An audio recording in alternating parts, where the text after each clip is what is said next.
बेटी बनी बहू। ये कहानी उस डरी हुई लड़की की है जिसकी शादी 3 महीने में तय हो चुकी है।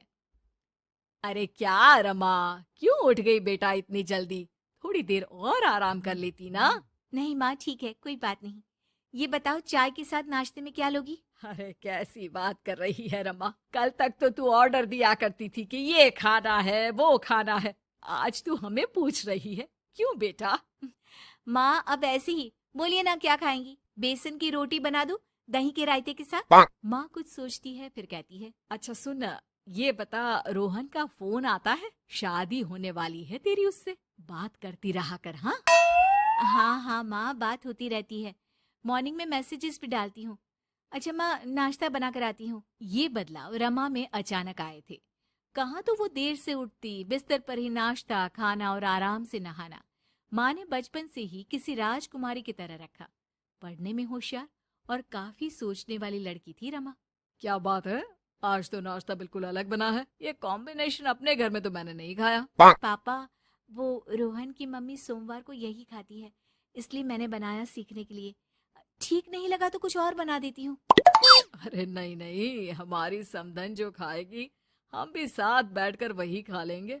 वैसे इट्स वेरी हेल्दी। हाँ रमा, गुड, वेरी गुड। पापा के मुंह से तारीफ सुनकर रमा खुश हो जाती है। वो रोहन को फोन करती है। पता है, पापा ने मेरे हाथ के नाश्ते की तारीफ की, बोल रहे थे it's very tasty Rama. Good good, सही है। अच्छा देखो, कल मम्मी पापा कुछ भी ग्रीन वेजिटेबल का खाते हैं, जैसे पालक पनीर या फिर मिक्स सलाद के साथ ब्राउन ब्रेड, तुम बना लेना कल। और हाँ, पिक्स शेयर करना, मैं माँ को दिखा दूंगा। ठीक है, भेज दूंगी। अगले दिन रमा फिर कुछ नया बनाकर रोहन को फोटो भेजती है। अपनी माँ को दिखा देना, ये मैंने बनाया है। तभी वहाँ उसकी माँ आ जाती है। ये क्या बेटा, ये हाथ कैसे चल गया तुम्हारा? अरे कुछ नहीं माँ, वो तो बस ऐसे ही। आप बताओ ना, क्या चाहिए? अरे कुछ नहीं बेटा, ला मैं हाथ में दवा लगा देती हूँ। माँ हाथ में दवा लगा रही थी कि पता नहीं रमा क्या सोच रही थी। थोड़ी परेशान सी थी। क्या हुआ रमा, क्यों परेशान लग रही हो?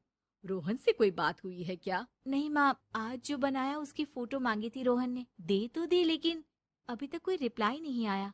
माँ कुछ सोचती है, फिर रमा के फोन से उसके जले हुए हाथ की फोटो खींचकर भी रोहन को भेज देती है।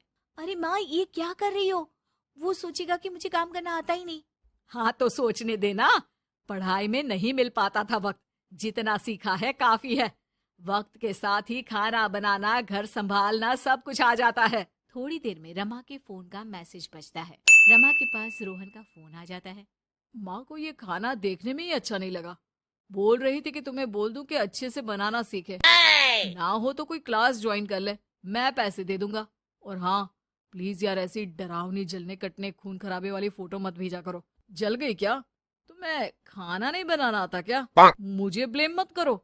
मैंने ब्लेम करने के लिए नहीं, बस अपनी सीरियस एफर्ट दिखाने के लिए ये फोटो भेजी थी। वैसे भी मैंने नहीं, मॉम ने भेजी थी, पता नहीं क्यों। ओ यार, तुम्हारी मॉम क्यों इतना इंटरफियर कर रही है? वैसे अभी ये हाल है तो बाद में तो वो हमारे घर में ही ताक जाग करती रहेंगी।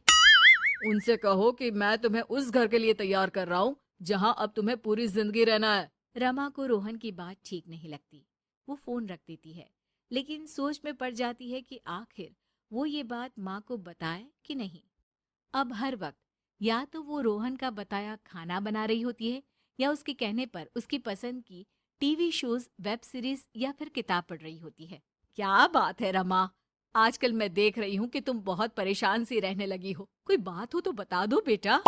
नहीं माँ, वो रोहन ने कहा था कि उसकी पसंद मुझे पता होनी चाहिए, जिससे कल को हम साथ हो तो हम लोग मिलकर अच्छे से बात कर पाए। उसने कुछ वेब सीरीज देखने को कहा था, लेकिन क्या कहूँ माँ, मेरी तो समझ में ही नहीं आ रही वेब सीरीज। अरे तो बोल देना रोहन को नहीं देखनी, या फिर एक काम कर, तू उसे अपनी पसंद का सिर्फ एक गाना सुनने को बोल। ला मैं मैसेज कर देती हूँ। ना ना माँ, आप तो रहने ही दो। पिछली बार भी जब मैंने उसे बोला कि आपने मैसेज किया है तो वो गुस्सा हो गए थे। अच्छा, क्या बोल रहा था? यही कि माँ क्यों इंटरफेयर कर रही है, मैं तुम्हें उस घर के लिए तैयार कर रहा हूँ जहाँ तुम्हें पूरी जिंदगी रहना है। माँ अब समझ जाती है कि रोहन उसकी रीमा के लिए ठीक नहीं है। रहने दे रीमा, ये रोहन मुझे ठीक नहीं लगता। तू बोल तो मैं कोई और रिश्ता देखूं। अरे नहीं माँ, मेरे पूरे फ्रेंड सर्कल में ये बात हो गई है, नाते रिश्तेदार आस पड़ोस सभी। हाँ, ठीक है बेटा, चल कुछ दिन और देख ले। लेकिन ये मत सोचना कि यहाँ शादी नहीं हुई तो कुछ बुरा हो जाएगा। ये देखना कि इससे शादी हुई तो भविष्य कैसा रहेगा। समझी? प्यार, विश्वास और इज्जत से बढ़कर कुछ भी नहीं है। रीमा माँ की बात पर हाँ बोलकर वहां से चली जाती है।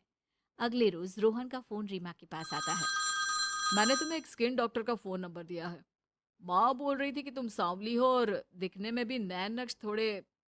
एक काम करो ना, तुम इनसे अपना ट्रीटमेंट शुरू करवा लो। होप कि थोड़ी देखने लायक हो जाओ।